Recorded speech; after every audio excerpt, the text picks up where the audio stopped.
আসসালামু আলাইকুম। আজ আমি চলে আসলাম খুব মজার একটা রেসিপি নিয়ে।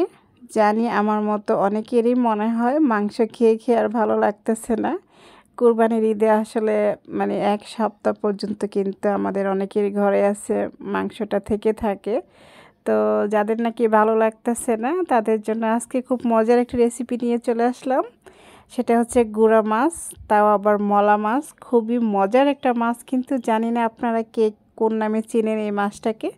আমাদের ব্রাহ্মণবাড়িয়াতে তো এটাকে বলে মলা মাছ। তো যাই হোক, আজকে হচ্ছে মলা মাছের একটা রেসিপি করব। খুব মজার এই রেসিপিটা, একটু ধৈর্য সহকারে দেখতে হবে। তো চলুন, এইখানে আমি কিছু মলা মাছ নিয়ে নিলাম, ধুয়ে পরিষ্কার করে নিয়েছি।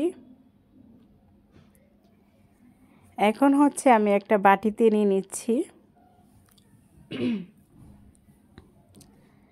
মাছগুলা কিন্তু একেবারে তরতাজা, দেখতে পাচ্ছেন। দিয়ে দিচ্ছি আমি এইখানে 1 টেবিল চামচ পেঁয়াজ বাটা, দিয়ে দিচ্ছি 1 কাপের মতো পেঁয়াজ কুচি, দিয়ে দিচ্ছি 20-25টার মতো কাঁচা মরিচ, আন্দাজ মতো লবণ, 1 চা চামচ হলুদের গুঁড়া, 1 চা চামচ মরিচের গুঁড়া, 1 চা চামচ ধনিয়ার গুঁড়া।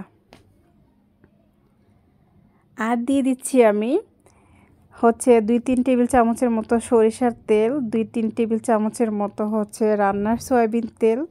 আপনারা চাইলে যে কোনো একটা তেল দিয়ে রান্না করতে পারেন, সমস্যা নাই। আমি একটু 2টা তেল অ্যাড করেছি এখানে। আর আজকে হচ্ছে মাখিয়ে জুখিয়ে কিন্তু বসাবো।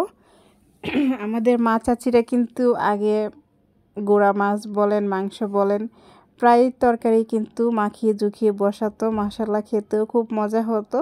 তো কথা বলতে বলতে কিন্তু এখানে আমি কয়েকটা টমেটো দিয়ে দিলাম, একটু কুচি একটু চিকন করে কেটে। তো দেখতেই পাচ্ছেন, এখন আমি এটাকে হাতের দ্বারাতে খুব ভালোভাবে একটু মেখে নিচ্ছি। নিয়ে যেই তাওয়াটাতে যে ফ্রাই প্যানটাতে আমি রান্না করব, সেই ফ্রাই প্যানটাতে আমি বিছিয়ে বিছিয়ে মাছগুলো দিয়ে দিচ্ছি। আর কিছু দেওয়া লাগবে না, শুধু এখন আমি এভাবে বিছিয়ে বিছিয়ে দিয়ে দিব। দেখতে থাকুন।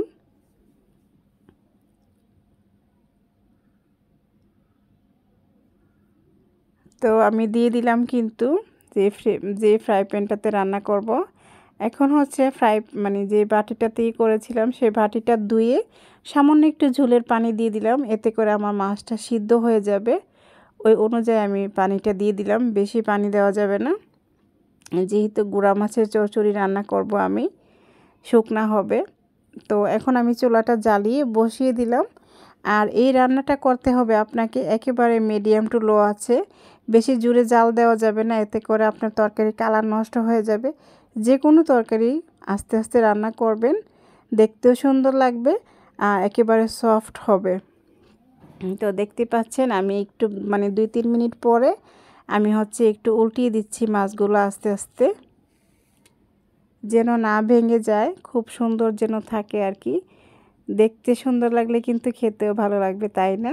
মা চাচিরা বলে আর কি, জানি না, তো আসলে সত্যি মনে হয়। তো দেখতে পাচ্ছেন আমার তরকারি কালারটা কিন্তু মাশাআল্লাহ খুব সুন্দর আসছে। যেমনি সুন্দর আসছে, খেতেও কিন্তু মাশাআল্লাহ অনেকটা মজা হয়েছে। তো আমার তরকারিটা কিন্তু প্রায় রান্না হয়ে যাচ্ছে, আর বেশিক্ষণ লাগবে না। দিয়ে দিচ্ছি এখানে আমি ফ্রেশ ধনিয়া পাতা। ধনিয়া পাতাটা দেওয়ার কারণে মাশাআল্লাহ খুব সুন্দর একটা কালার ফুটে আসছে, দেখতে পাচ্ছেন আপনারা।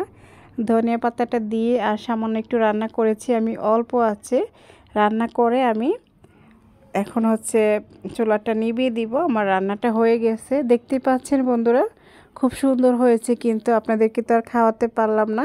তো আপনারা অবশ্যই আমার এই রেসিপিটা ট্রাই করবেন।